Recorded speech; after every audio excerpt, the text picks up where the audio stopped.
Golden State Warriors and Cavaliers. Now, this is going to be an interesting matchup. I think we're going to have another rematch in the NBA Finals because honestly, I have no idea who's going to knock the Cavaliers off and no idea who's going to knock the Warriors off. I mean, the Spurs, they're going to compete with them. Sure, the Clippers might compete with them, but I mean, let's face it, the Warriors are going back to the finals, and so are the Cavaliers. So we might as well just skip the rest of the season and start next year's playoffs today because we know that's where it's going. But it's going to be interesting because the Warriors are going to do.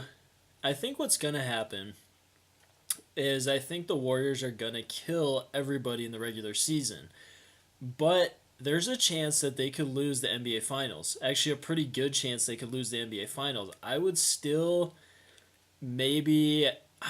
It's tough to say who's got the better advantage, but Kyrie Irving, if you look at the NBA Finals from this last year, Steph Curry, he could not guard Kyrie Irving to save his life. Like, Kyrie Irving kicked Steph Curry's butt all over the court in the NBA Finals. It was an embarrassment. I've never seen anything so embarrassing in my entire life. I mean, Steph Curry could not defend Kyrie Irving. And Steph Curry, he didn't get completely shut down, but he had some games where, yeah, he essentially did get shut down. Now, the interesting thing that people seem to forget is that the Golden State Warriors, when they won the championship, they won against a team that did not have Kyrie Irving and did not have Kevin Love, and Anderson Varejao was on the Cavaliers at that point. He was injured as well. So you had basically two of their best players and one guy that was a solid role player who they were all injured. And the Warriors still, they didn't come out and blow out the Cavaliers. It was still competitive. The Cavaliers took some games and, it wasn't a blowout. And so I wasn't surprised when the Cavaliers beat the Warriors this last year. Now, how does Kevin Durant change the dynamics? Well, it's this is it's a big deal. You're taking the second best player in the NBA. I guess so. He's top three, so he's probably third best. I always forget about Steph Curry's emergence and stuff. So he'd probably be number three in terms of best players in the NBA. And you put him on the Warriors. Now, they're going to be really nasty to play during the regular season. I mean, they could even break last year's record if everybody stays healthy and they play all their games, but we'll see what they do because this last year, if you watch the NBA Finals, like Steph Curry, some of these guys, they looked really, really tired, especially in that Thunder series as well. Most of their guys look really, really tired, and I think part of it could have been because of that long regular season. So we'll see what they do this next year. Sorry, I gotta pause here. Just give me a sec here. I gotta pause. Okay, we're unpaused here. But we'll see what they do this next year because, if you go all out in the regular season, you get tired out, then you don't do as well in the playoffs. And that's something that the San Antonio Spurs have figured out. I think the Cavaliers kind of figured that out.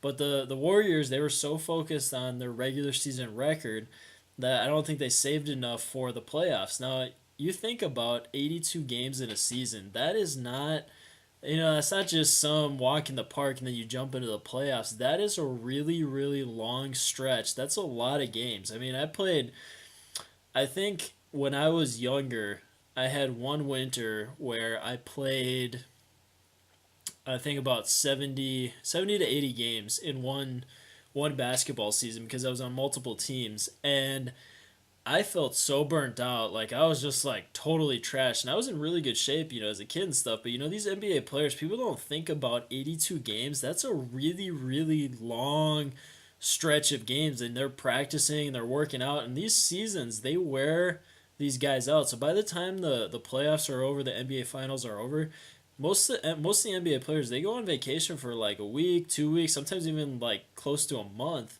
because their body is so depleted and so shot from the regular season and the playoffs that they need that time to recover. So a lot of these guys, LeBron James, some of these best players, they book out of town. They just get out of town for, once all the festivities are over and stuff, they get out of town and they just take a really, really long vacation because it's that brutal in terms of the amount of stress it puts on your body. Now, excuse me here. I I'm really curious to see what this next season has. Now, here's the problem with the Warriors right now. So, the NBA Finals, I think they would have won if Andrew Bogut did not get injured because Andrew Bogut was their he was kind of their silent defensive mastermind in the paint. And Andrew Bogut is no longer a Warrior. Now they got Zaza Pachulia, they've got JaVale McGee. It looks like they've got him signed to. It looks like they're basically going to sign him, and they signed him to this deal where, they are going to see how he does in training camp and then see if they want to keep him. But he could be a solid player for them as well, but they don't have Andrew Bogut, so that's gonna hurt them. Now, the interesting thing is with the Cavaliers playing against the Warriors. I'm not really sure how it's gonna work out. It's gonna be interesting because how does really, who do they have that can compete with Tristan Thompson on the inside? Because Tristan Thompson is a beast on the boards. He's a big, strong guy. And it's going to be interesting to see who controls the boards. Now you got Kevin Love. He's a beast on the boards as well. So if you put those two guys in the paint against Zaza Pachulia, even JaVale McGee, and then Draymond Green or Kevin Durant in there, I don't know. I think that the Cavaliers could have a huge advantage on the boards when it comes to the NBA Finals. Now, if you play 2K a lot, what I've noticed is when I'm playing 2K, especially like my career or something, I'll have games, I'll just put up like 75 to 100 points sometimes, and it's still a close game, or sometimes I'll even lose after putting up crazy amounts of points. I'll shoot like 60 to 80% from the field, and it's just insane. You get killed. And then I go back and look at the statistics, and, like if I've got a point guard who's putting up all those points, usually the reason why the game is close or the reason why you lose is because you get out rebounded like 2-1.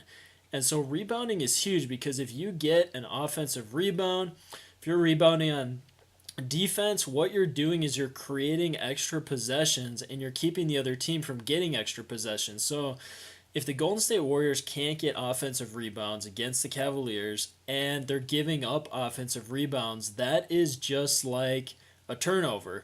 Because if you turn the ball over, you're just giving the ball away. You're giving them another possession, and that's how offensive rebounds work. If they're giving up offensive rebounds, they're giving the Cavaliers extra possessions, extra opportunities to score. And so if you have a game where both teams are kind of roughing it out, which happens in the playoffs, the shooting percentages go way, way down, and all of a sudden, the shooting percentages are roughly the same. If you have that advantage on the boards, that can literally be a 10, 20-point swing in a game. So we'll see how it pans out this year. It's going to be really interesting.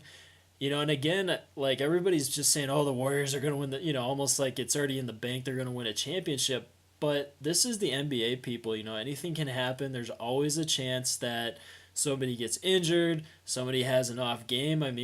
There's no guarantees in sports. So we'll have to see how this pans out. I know everybody would love to see the Warriors get destroyed. That would be absolutely awesome. And quite honestly, this whole decision by Kevin Durant, I'll probably have to make another video on it, but I don't know why he made himself the villain, because you make yourself the villain, you're losing money in terms of endorsement deals and marketability, all this stuff. It's a whole big mess. I'll make another video on that, but it's going to be an interesting season. I hope, as well as everybody else hopes, that the Warriors get taken down.